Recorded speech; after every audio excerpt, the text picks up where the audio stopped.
Assalamualaikum lakokno sapake plero ata rewangi ngebet ora ngeroko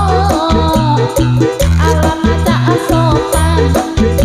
bekoyo kang padha latalang sungguhan nyoplo jare bapake aku koyo santri boko yo yo yo yo yo yo yo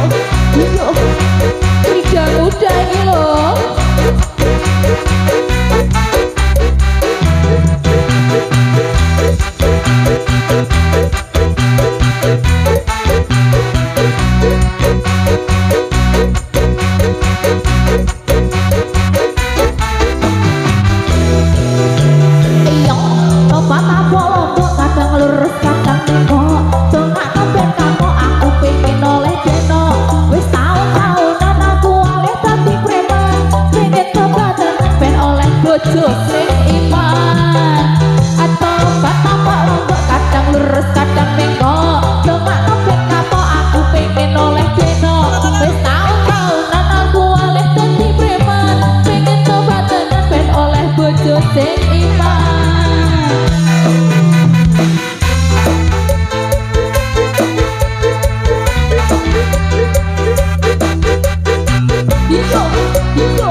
gendok deno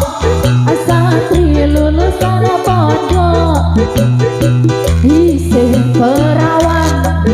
durung tau ketemu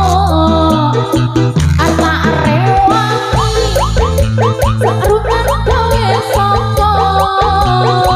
assalamualaikum lakokno bapake liro ata rewangi ora ngeroko maca sopan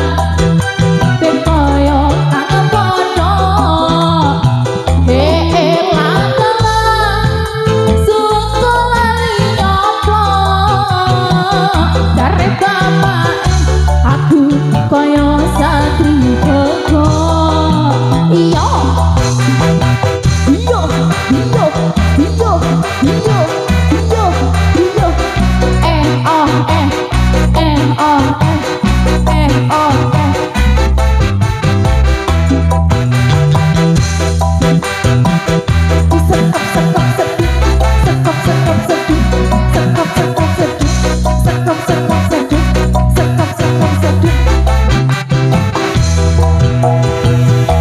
topat apa lombok kadang lurus kadang minggo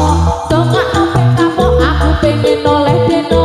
wis taun-taunan aku oleh dadi preman pengen tobat tenan ben oleh bojo sing iman ala topat apa lombok kadang lurus kadang minggo dongak nopet kapok aku pengen oleh deno wis taun-taunan aku oleh dadi preman pengen tobat tenan ben oleh bojo sing iman iya tobat apa lombok kadang lurus kadang minggo dongak nopet kapok aku pengen oleh deno wis taun-taunan aku oleh dadi preman pengen tobat tenan ben oleh bojo sing iman.